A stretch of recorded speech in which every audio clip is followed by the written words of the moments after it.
Welcome back to another episode here at Full Throttle, guys. We are with a fantastic collection here with the Cobble Beach Classics, and I have a special guest, Rob McLeese, and the chair and founder of Cobble Beach. I'll let him take it away. Thanks, Brad.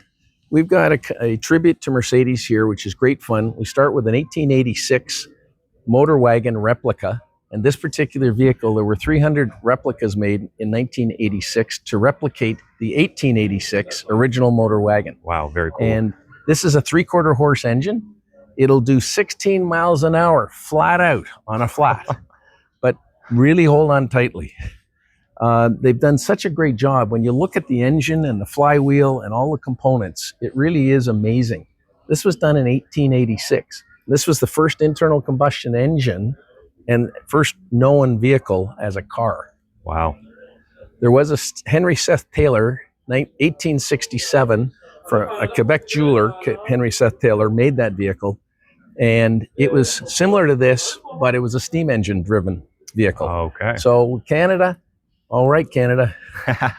So basically replacing the, of course, horse and wagon and actually having a full gas powered. And you said it was 16 miles per hour top speed? Max. And that's on a hard road today. Wow. So back then, it probably, if you got 10 to 12 miles an hour, that was You're doing pretty good. Yeah, probably bouncing like crazy. And then, of course, we have very limited suspension, as he mentioned. You'd be bouncing like crazy. And that's the actual steering mechanism. Is that correct? Yes. Yeah. Yeah. Very cool. So it's great fun. And then, as you know, 1886, it took till about the between 1900 and 1910 that they really got going in production of internal combustion engine driven vehicles.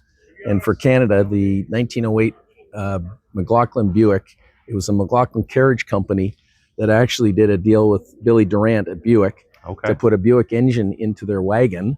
And that was the 1908 Buick K. Wow. That's we amazing. had that at Cobble 2 years ago when we were celebrating 120 years of Buick, which was great fun. That's very cool. And that car, the 1908 car, actually grew up at Cobble Beach, so 28 miles from Cobble Beach. Cobble Beach over on the west side of the peninsula.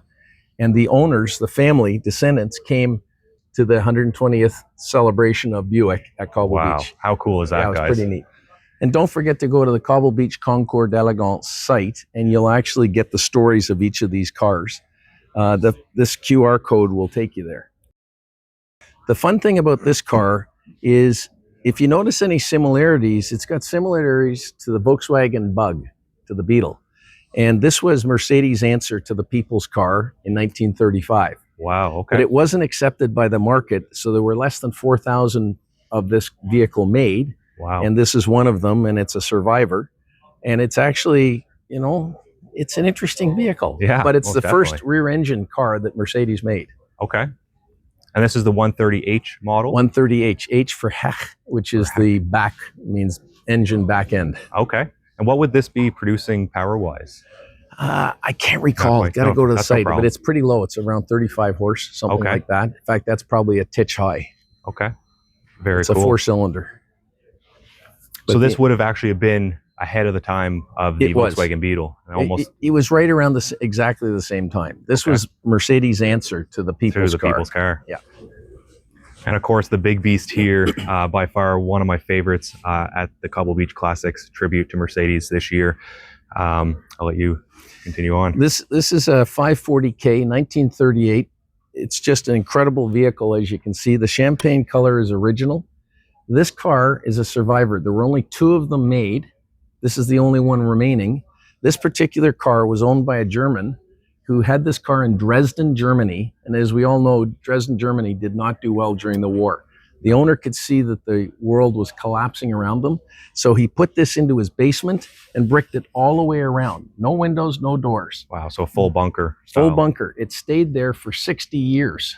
Wow. And in 2003, they were renovating the house or something like that, and they realized there was a zone in the house that was totally empty, but they knew there was something there. So as they carefully chipped away, got the bricks away, and the car was actually hardly deteriorated at all. The leather was in trouble, but the body, there was no rust on it at all. Wow, that's amazing. So after 60 years After of 60 sitting. years. So then the car was restored by the owner, and the second owner took it to Pebble Beach, and they won their class at Pebble Beach in 2006. So this particular car resides in Michigan. It's part of the Gilmore Museum collection, and it's a spectacular, just a wonderful car. It's amazing the size comparison. Again, even, you know, going back to a little bit older, obviously, but only 3 years. Yeah, very true, actually. 1935 to 1938, guys. But just the mass size and the attention to details is absolutely spectacular. And it really is. You look at the spare wheel holder to hold that on to make sure it doesn't move. It's got the 3-point Mercedes, and when you look at the jeweled dashboard, wow, look at that. It's just spectacular. It's honestly a piece of art. Totally. That's what this is. That's what this is all about. And thank you, because that is, we call it Cobble Beach Concours D'elegance is a show of rarely seen automobiles, often viewed as art.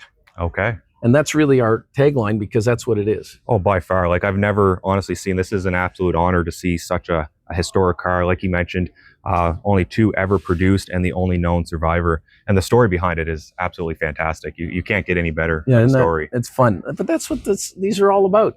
They're beautiful, but then you get into the story of why are they still here? And you go, oh, that's interesting. 100%. Yeah.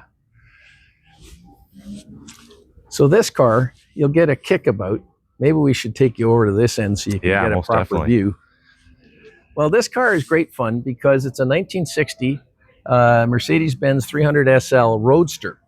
And many people will know about the mid-50s 300 SL Gullwing.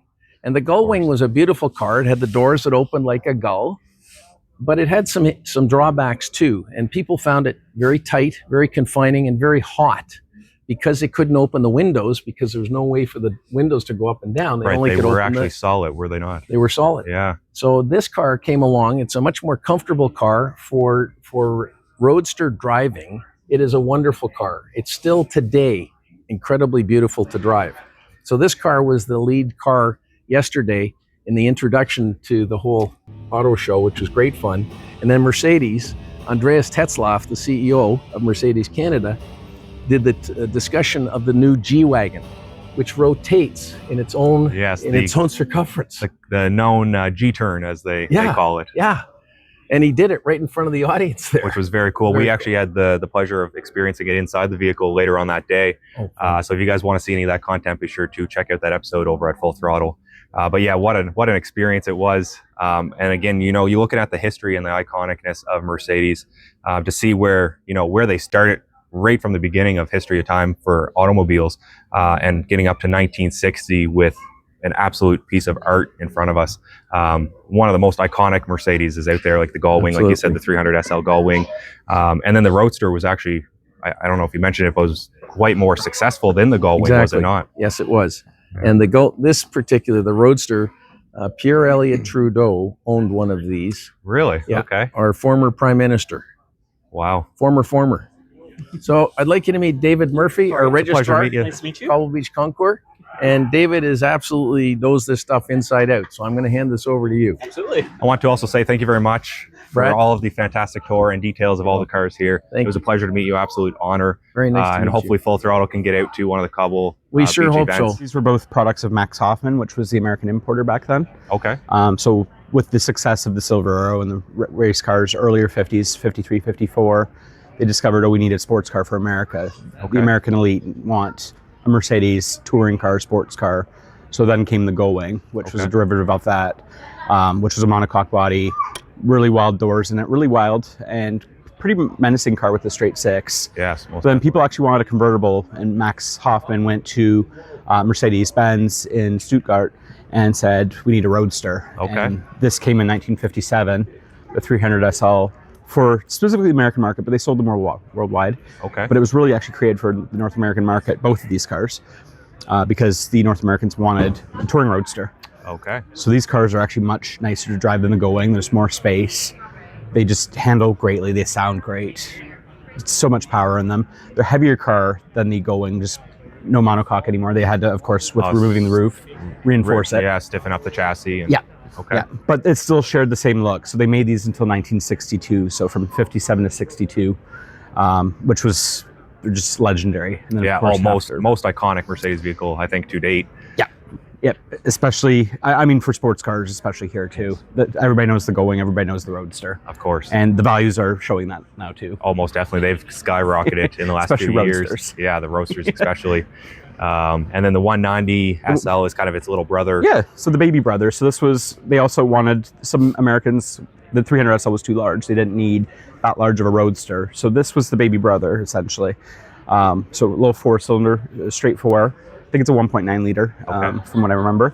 And so they started making these actually before the 300 SL Roadster. So this was actually based off of the Going look. But this was actually their first attempt at a Roadster a few years before this. So this came out at the 54 Motor Show, 455, and they made them until 1961, I believe. Wow, okay. 61, 62. This one's a 61, so this will be towards the end of the production run. So this is beautiful black on red interior. Yeah, absolutely beautiful color combo on it. And of course, slight design differences. We don't have those kind of the silver arrow grills coming down the fenders.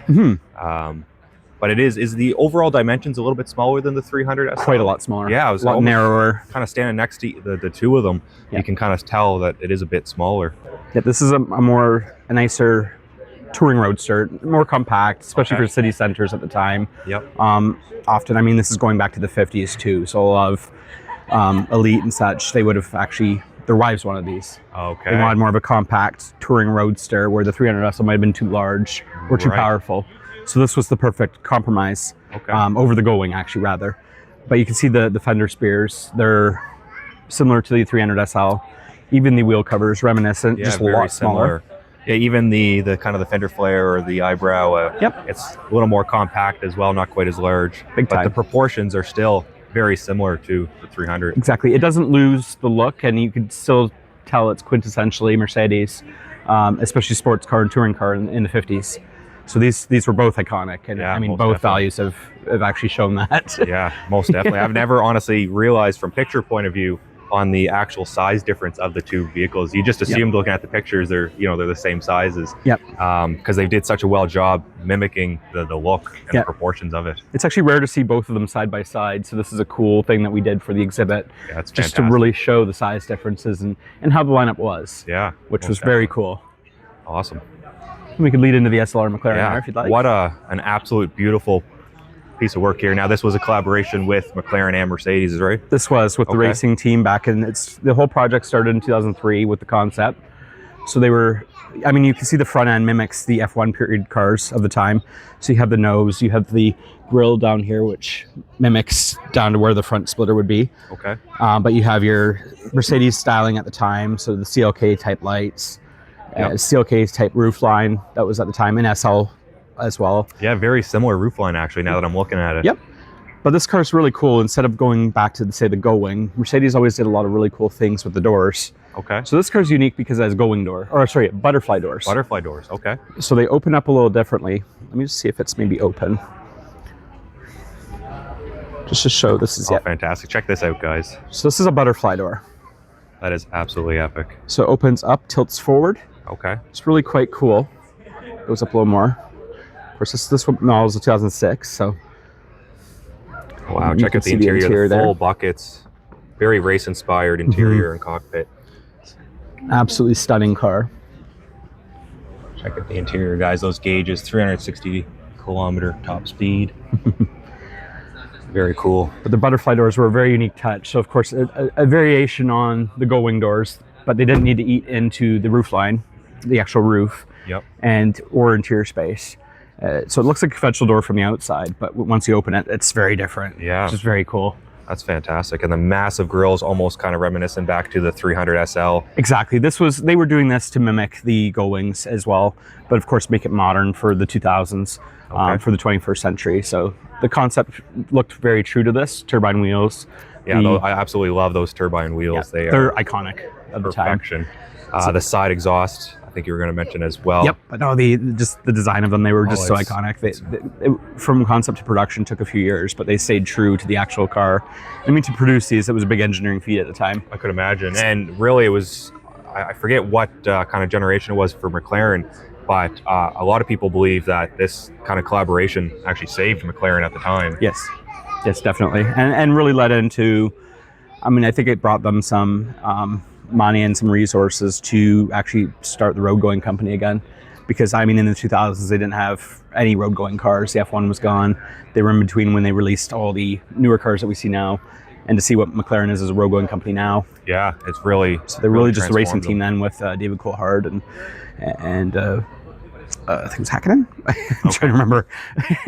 So going back to my younger days of watching F1, but this is a while back now.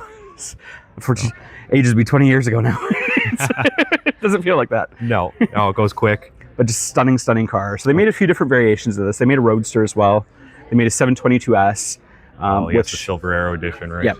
And then they made the my favorite, the Sterling Moss edition, with no top. It was just an open top race car, essentially, for the road. And those are, I think they made 75 of them. They're very rare, near the end of the production line in 2009. I think they might have made a few in 2010 as well. Okay. But very cool. That was kind of the kickoff of it. And an honor to Sterling Moss as well, with his racing history with the Silver Arrow cars and Mercedes. Very successful period of time. And now the cool kind of one-off on the SLR McLaren is it does actually have the clamshell hood. So it actually will open up forward, kind of similar. Well, actually the 300SL and the 190s open that way as well. They open forward as well. They open forward as well. So again, kind of reminiscent back to that 300SL design. Very cool. Much larger engine in this, but absolutely beautiful vehicle by far. Absolutely. Fantastic.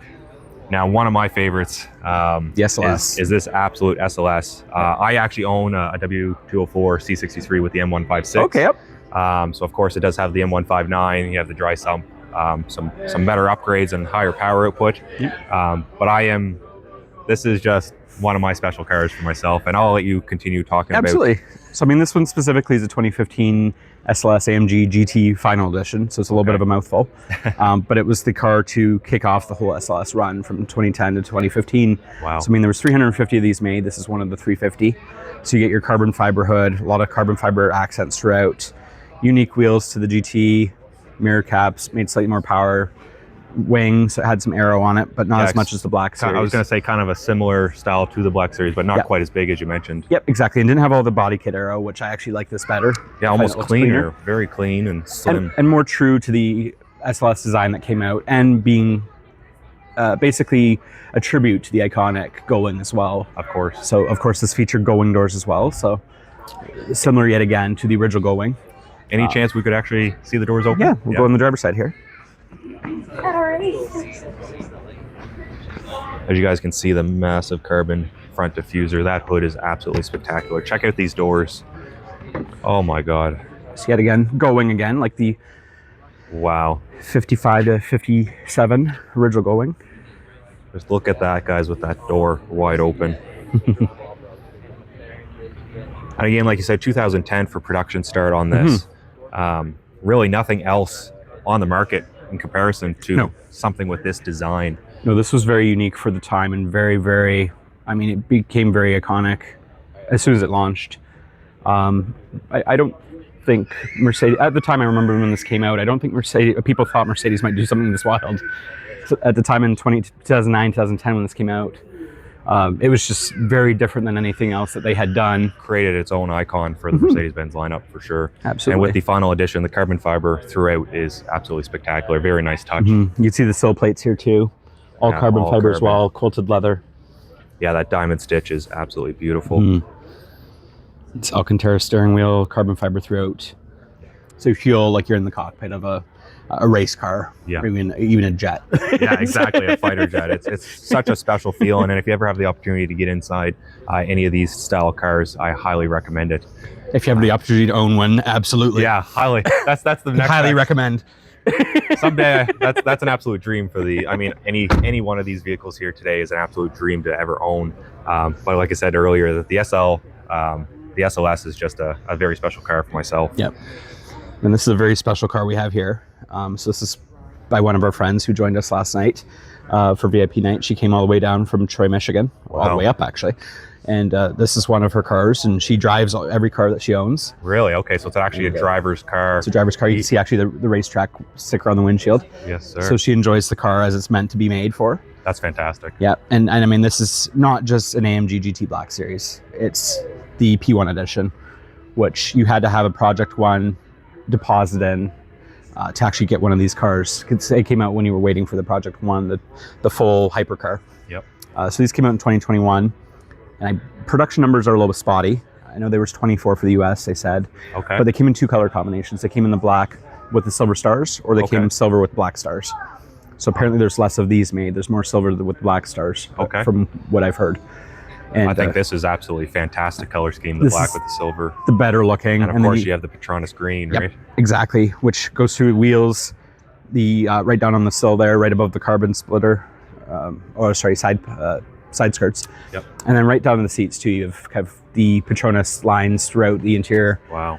Which is a nice little accent, but it doesn't go overboard. It's just a great little very accent. Subtle and just enough to claim it. And of course we have actual true venting throughout.